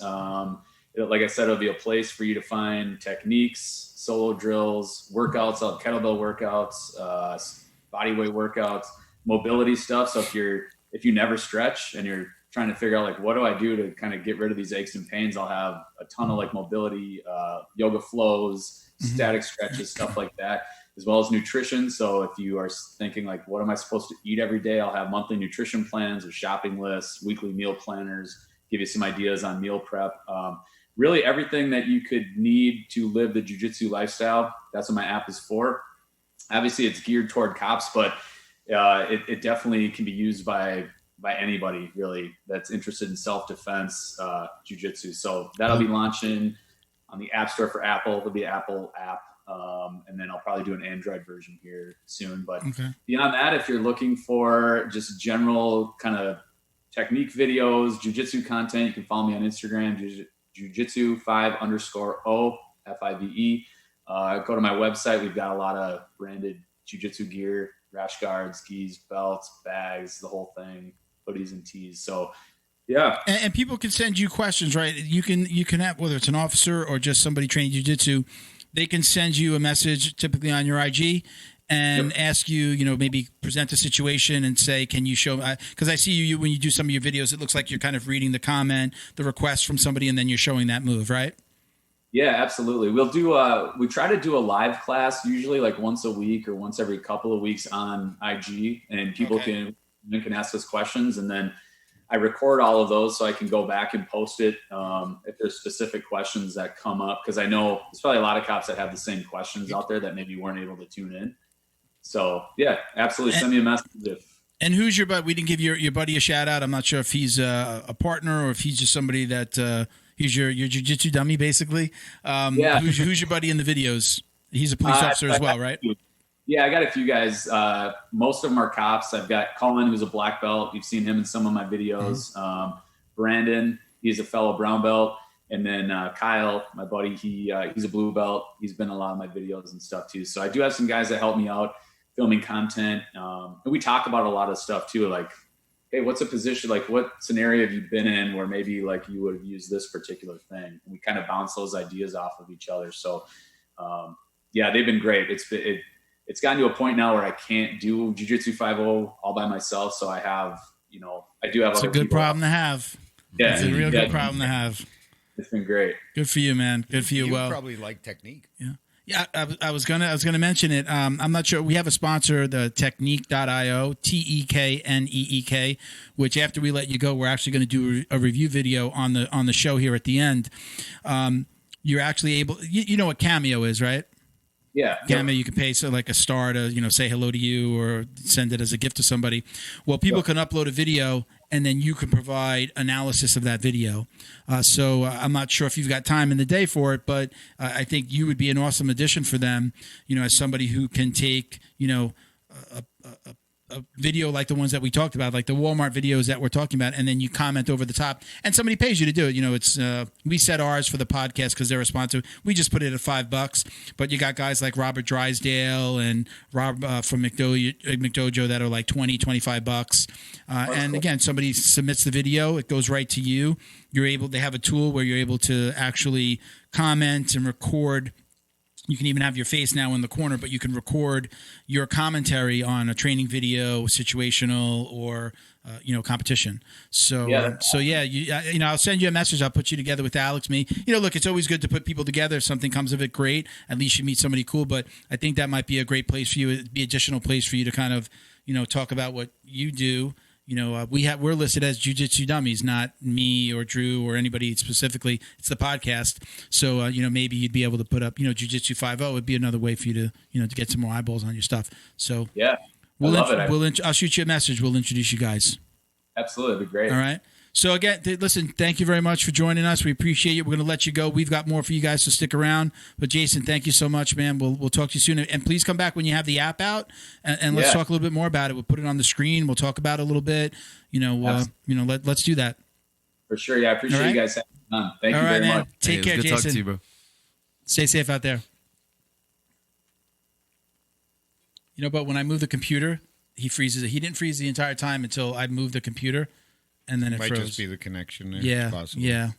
So I think it might be something. I didn't touch it the entire time. I just want to tape it. Very cool guy, man. We got a little bit more to go. You're able to stick around, right? Mm-hmm. Okay, because we're gonna do we'll do our housekeeping. Let me get the let's get our logo scroll back up on the screen here. Oh, it should have been queued up. I talked to my partner today. We're gonna do the Patreon. Oh, cool. Yeah, I appreciate it, man. For sure. Cool. He starts shouting us out. Yeah, man. we got lots of that to do. So we're looking here or there? No, we're done here. This is just it controls the logo scroll. It's the same as the one there. Oh, we're doing the intro right now. No. We're still recording. We're live. We're doing our exit here. Our what we call housekeeping. Let me put that up. So let me just get rid of that. So. All right, so we're going to do technique in a minute. So we're going to comment on one of Miguel's competition videos. So we'll get to make fun of him a little bit.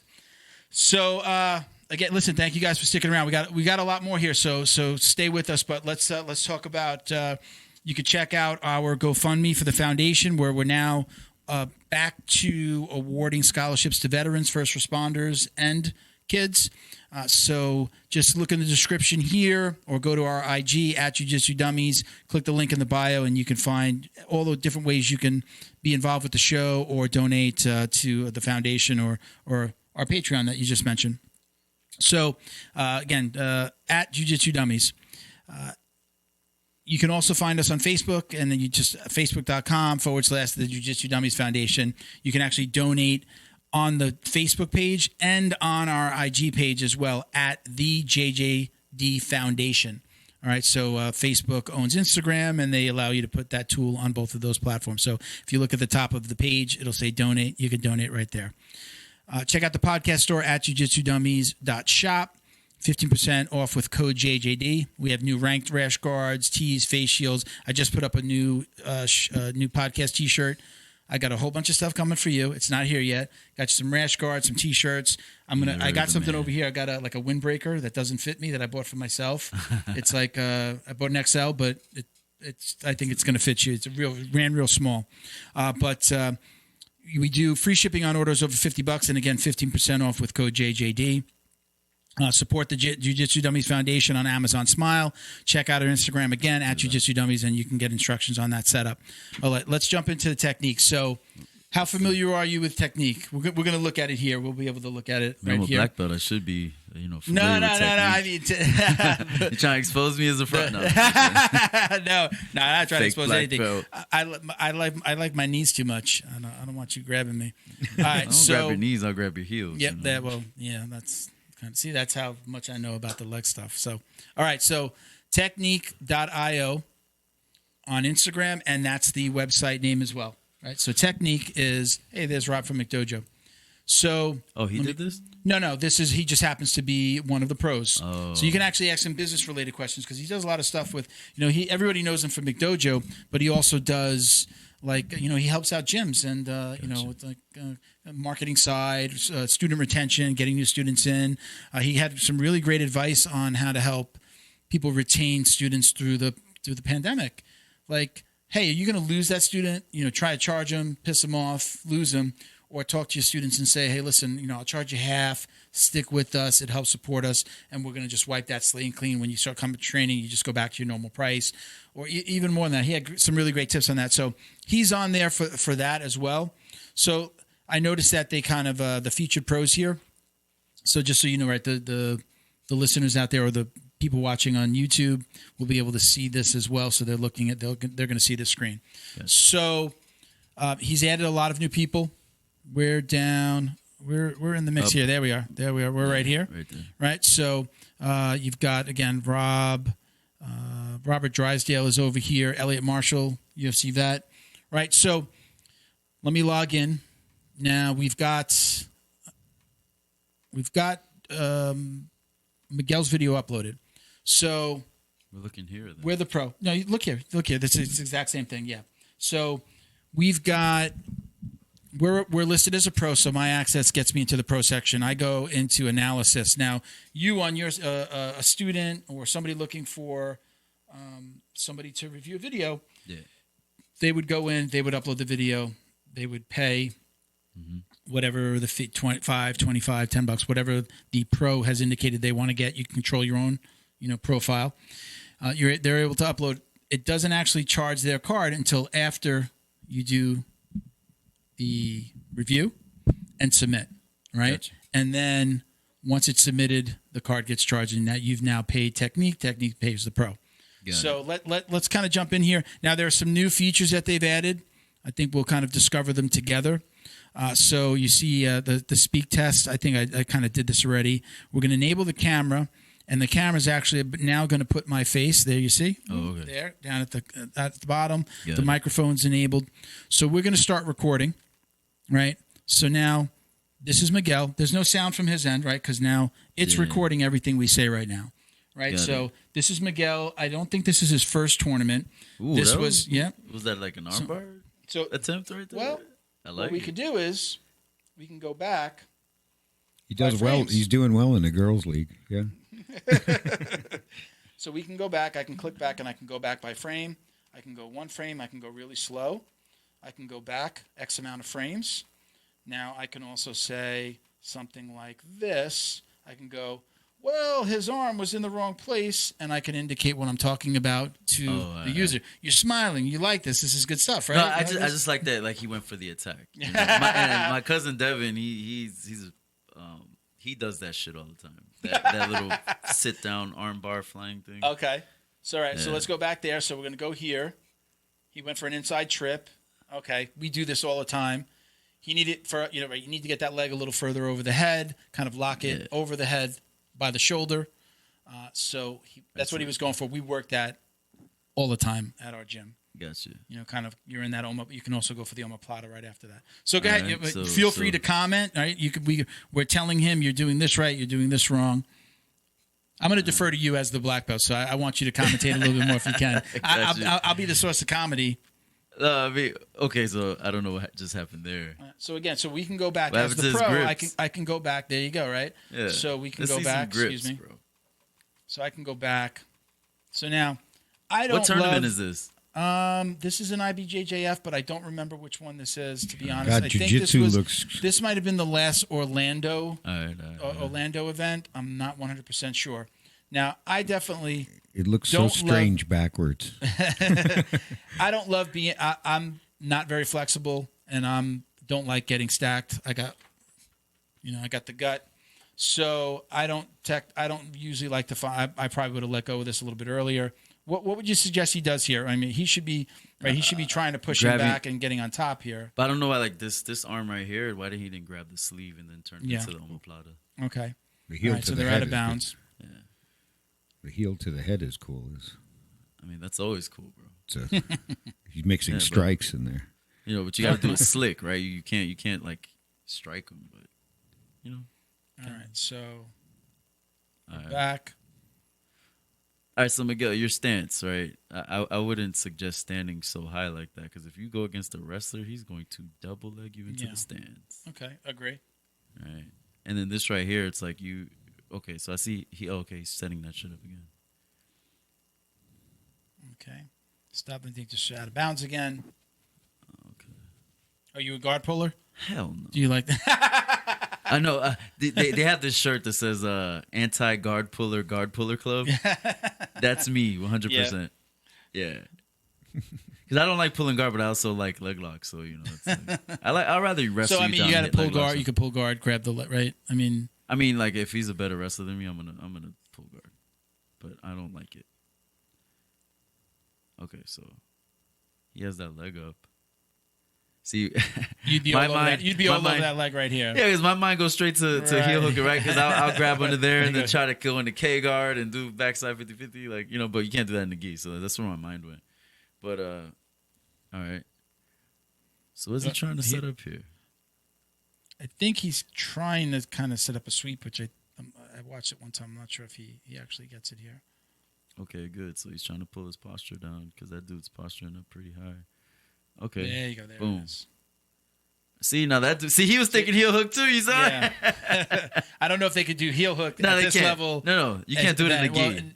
And now it's only brown and black anyway. Yeah, but you can't do it in the gi. Yeah. Period. Oh, you can't even do. Oh, really? Yeah, this is not prison rules, bro. Come on. All right, pass. Okay, Miguel, I'm gonna need you to get your dick to the mat when you get inside control. Like, I know this is taught. You know what I mean? It's taught a lot, but that's not in our gym. That's not taught. Like we usually have one leg extended. Usually, I mean, it just it's kind of one leg extended and one you're connected by at least one. Because you want to feel heavy. Yeah. You know, especially in a tournament, you want to be all, and he's up on points. You put your dick to the mat and you extend that leg, and he's gonna get real fucking heavy. If I can say, as a big guy, if I have both of my knees attached to their body, it's because I want them to take the opportunity to roll and give me the back. I'm not nervous about them rolling away from me. Mm-hmm. So I will, I'm baiting them to, that's his alert on that side. I'm baiting him to actually give me the back or try to roll. Oh, yeah. Giving them the false confidence that they can get out. Yeah, well, I'm just talking like, I got you. I totally understand that. And, you know, just in Miguel's case. Yeah. It's like in the tournaments, right? I'm not all for like playing the point thing, but if you're up on points, and you got them in side control like that, make them suffer, especially in the gi. Grab a hold of that gi and fucking get all your weight on there and just make them suffer. Tire them out. We are fight sports. You know we're under Cyborg. Yeah. That goes without saying in fight sports. Under fight sports. I get it. Okay. That's right. That's right. Yeah, it was a blue belt under Cyborg. You know, Cyborg, I still remember a lot of his moves in the gi. I still use him to this day. He was one of pressure, man. Yeah, but I like the fancy jumping around twirly shit. Like his the little tornado takedown. So he's here again. That looks like he's going for that same sweep again. He's going for that sweep again. Would you be doing the same thing here at blue belt level? Not saying at brown belt or no-gi. Would you go for both legs like that and try to go for that sweep? I mean, if it's there, hell yeah. Yeah, if it's there, if they're gonna give you that, fuck yeah. See, I like this. Boom, side control again. All right. So normally we'd have one leg extended. Yeah, and because that makes it super heavy. Or you lay your head on that opposite side shoulder. Yeah, he got out there because he wasn't heavy enough. Yeah. Or if you're gonna be up like that, and as soon as they move, you need to jump to knee on the belly. But I like how he's trying to attack the back. See, so if he grabs a seatbelt here and then he digs that left leg in and just kind of walks forward a little bit, then he could. But that was okay. What's going on here? I think that was a little too fast. I mean, right? Yeah. We talk about submission, a position before submission. So let's just kind of go back a little bit. Some sort of control. But I mean, he's up on points like that. Yeah. But just because you're up on points, do you kind of, and I love you, Miguel. It was kind of a little sloppy there. Kind of threw himself over. What should he have done differently here? Let's go back to the beginning. I do that Gordon Ryan back take where you. So if you go back to it, he should have had his right leg in. Nah.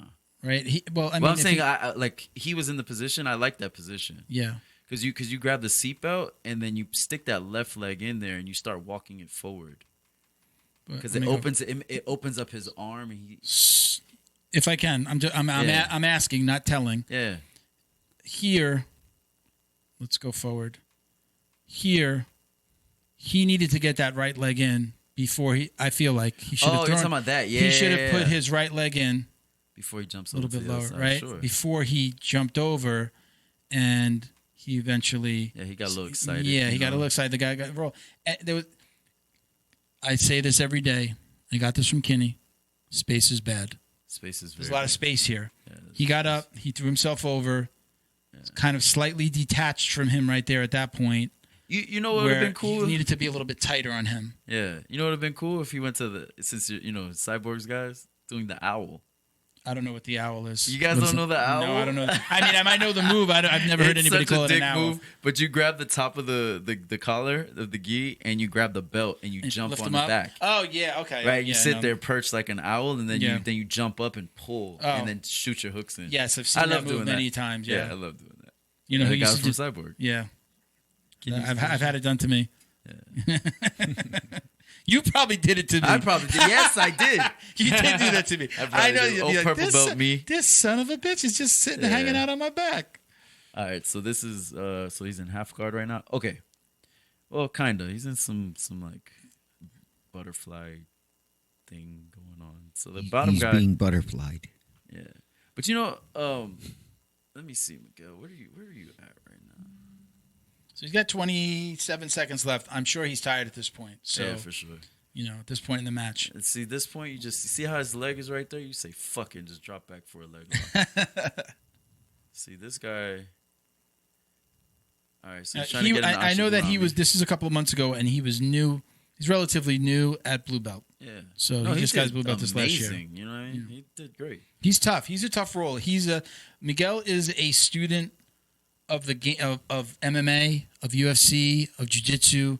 Yeah. Like he's on flow He's on flow grappling all the time, shooting me stuff like, watch this. Did you see this, guys? Okay, so that's the end of the video. But I mean, we're still recording, so we're still kind of talking to him from a Miguel as somebody whose video we just reviewed.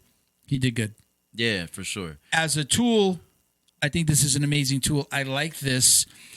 It's coming. It's evolving. I know that Alex from Technique told me something along the lines, I'm not quoting him, but a lot of the pros are asking like, hey, can I use this tool? I want to upload a video and like review it for my student or this and that without like, I want access to the tool. Yeah. So I told Alex like sometimes the business kind of steers, tells you where you need to go. Mm-hmm. Like there's an opportunity here. Do I take this or do I stay with my model? So anyway, they're growing. I see that they're adding pros. I really like the tool. I've had fun. We did one Patreon, one of our podcast patrons. We did her video on the first episode that we had them, and now we did his.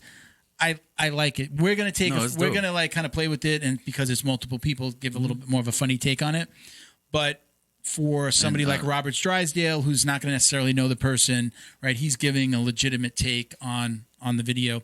So okay, so let me just kind of show you if I can. So we would stop recording. And then, I'm sorry, did you want to do something else? I was just going to tell, well, I mean, Miguel. No, we're still, I mean. Yeah, so I just want to say, like, resume. you know, I like.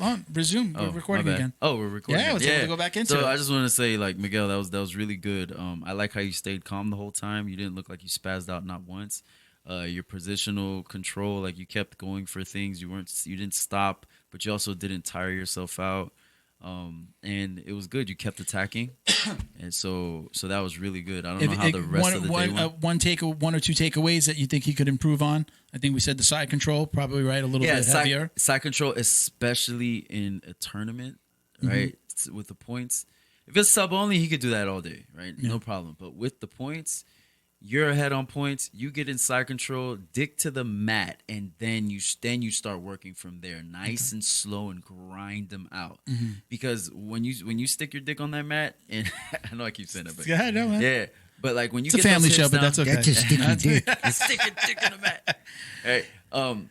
When you get all that pressure on their chests, and they're trying to push you off and stuff, it's very little energy from you to just stay on top of them. So. Just a little bit more grindy. Okay.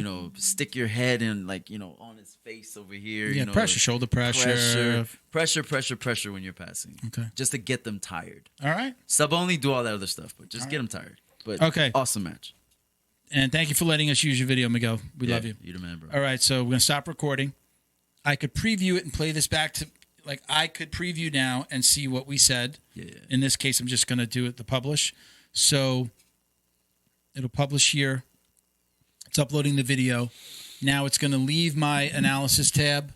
I would get paid for that if we, Alex uploaded this for us. But if Miguel would have uploaded this and paid for it, right, it would now pay us, and it would be gone from my analysis tab as a review video. So, number one, love the tool. Yeah, it's awesome. Number two, any of our listeners, anyone, if you want to upload, we're going to do what we did here with Miguel. We're actually going to review your video, the occasional video, not every single video, and it even says it in our profile, but the occasional video we're going to choose, and we're going to actually do it just like we did today. So not only will you get the published video that we send back to you through Technique, but we'll actually also have you on the show. So we have an official Technique segment. Yes, we do. Nice. Every once in a while. Probably, nice. we're up to recording 3 times a month, so at least once a month we're going to do this. That's pretty cool. I appreciate their support. I love the tool. I love having sponsors that I'm actually going to like and use. It's better when you actually use it or you like it. Yeah, so that's even better. So anyway, that's our Technique review for this episode. We're going to let you guys go. I'm Uncle Milty, BJJ on IG. Drew_Phoenix. Give the gym out as well. Oh, and at A&M BJJ. All right, guys. We appreciate you hanging out. We love you guys. Stay safe. Stay healthy. Us. Peace.